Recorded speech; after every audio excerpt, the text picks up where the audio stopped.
everyone, Cherie here. Today I'm going to be creating a spread for my Life Crafted album, and I'm using the April 2020 Night and Day Life Crafted kit, but I've also got some digitals that I'll be using today as well. This one here, for example, is one of the pages from the Night and Day Traveler's Notebook Basics, which you can find in the digital section of the store. It comes blank with just lines. I have used Photoshop and added my journaling in that way, but because it's already got the lines, you can just go ahead and hand write your journaling, and it's really pretty and ready to go. I've got the navy paper from the kit that I'm going to use for my second page on this spread, and I have also printed out the digital cut apart elements that match this kit as well. And as you can see, I have cut out this little tag here which matches that Notebook Basics page perfectly, and I've also got this little piece that says the day has begun. So it is a hybrid spread that I'm doing today. The pieces from the physical kit that I'm using, I've got the chipboard pieces here. I'm going to use this stamp set as well, just one of the stamps here, and I've also got the gold puffy phrase and icon stickers. I'm thinking I'll use this weekend word, which I've already taken out of that pack, and I'll use that as my title. So I've just got the one photo to go on this spread today.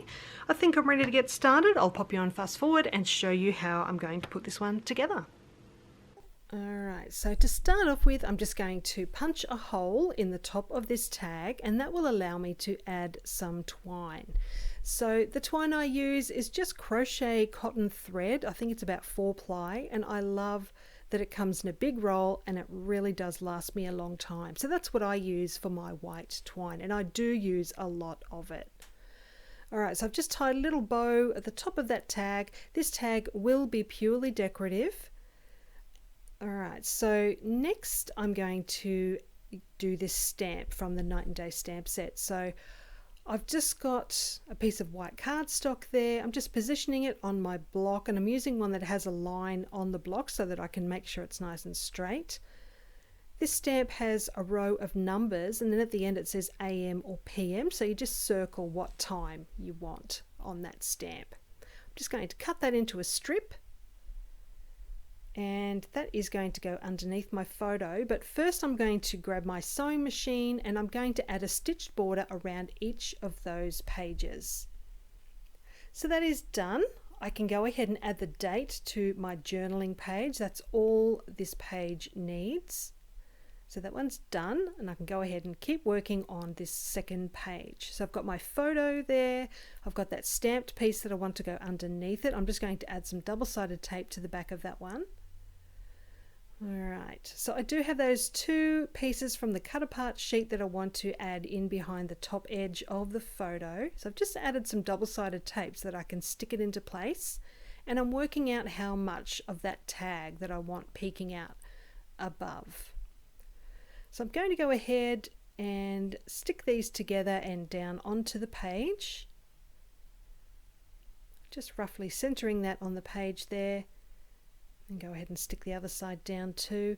And then I've got my weekend word that I'm actually going to add to the side of the photo. So just carefully lining those up.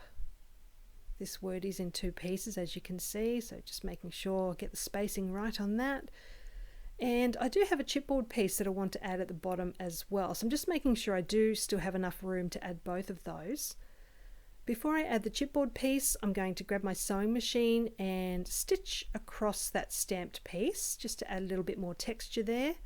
And now my little chipboard piece can go right at the bottom. Okay, so this spread is complete. I'll give you a closer look at the details here. I love this pretty floral journaling card. Absolutely love that. And then you can have a closer look at how this second page has come together as well. So I do still need to circle the time on that stamped piece, so I'm doing that right now, and then I can go ahead and add my pages to my Life Crafted album. So I hope you've enjoyed seeing how this spread has come together today. So quick and easy using that Traveler's Notebook Basics printable. Let me know if you've got any questions. I'll get back to you as soon as I can, and I'll leave a link down below to Citrus Twist Kits. Thank you so much for joining me today. I'll see you again soon. Bye for now.